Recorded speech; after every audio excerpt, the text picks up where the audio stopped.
नमस्कार साथियों, स्वागत है आपका अमृत ज्ञान गाथा में। आज हम एक कहानी सुनेंगे जो जातक कथा से है और जिसका नाम है वीरक जातक। वीरक एक जल कौवा था, यानी कि जल में रहने वाला कौवा।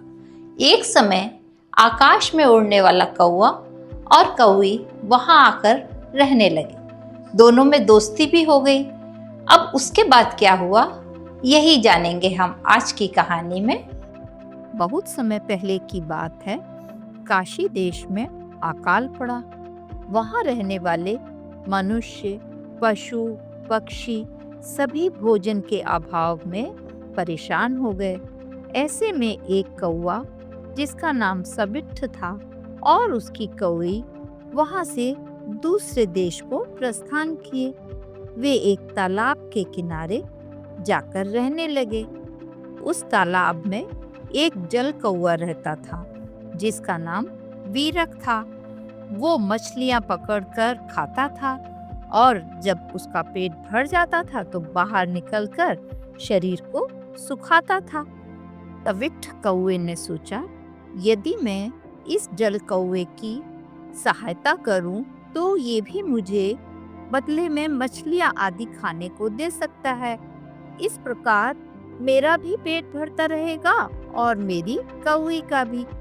तो उसने वीरक कौवे से पूछा, मित्र, मैं तुम्हारी सेवा में रहना चाहता हूँ। वीरक कौवे ने कहा, ठीक है। उसी समय से सबिट्ठ कौवा उसकी सेवा करने लगा।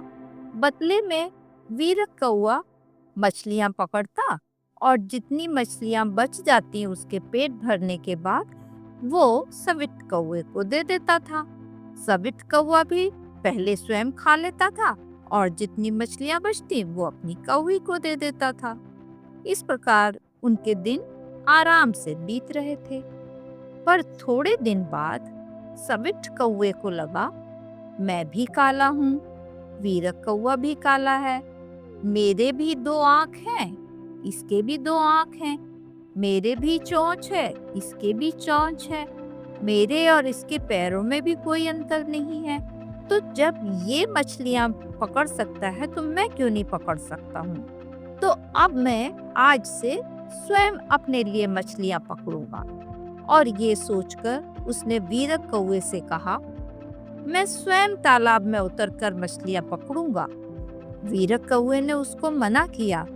उसने कहा, तुम पानी में उतर मछलियां पकड़ने वाले कुल में नहीं पैदा हुए हो।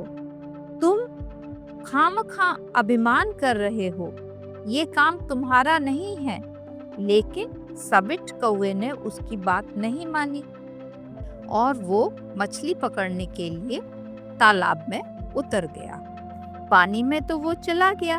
पानी में बहुत काई थी, लेकिन जब वो ऊपर आने लगा तो काई ने उसको ऊपर नहीं आने दिया और वो काई में ही फंस गया।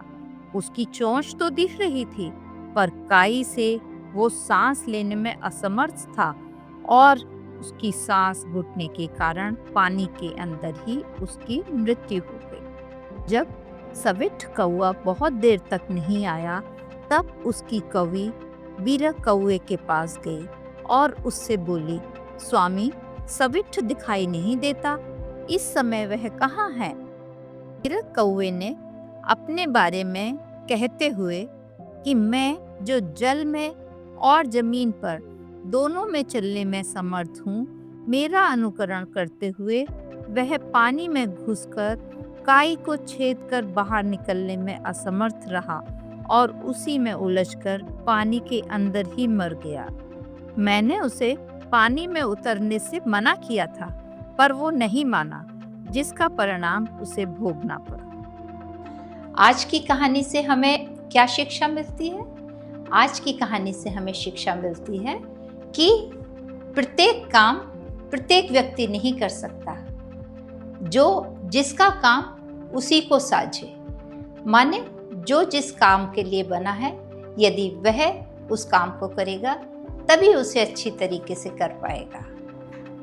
अंत तक हमारे साथ बने रहने के लिए आपका बहुत बहुत धन्यवाद। यदि आप हमारे चैनल पर नए हैं तो हमारे चैनल को सब्सक्राइब करिए और कमेंट करके अपने सुझाव अवश्य दीजिए। साथियों, आज नेट पर बहुत सा कंटेंट है, लेकिन आपके बच्चे क्या देख रहे हैं?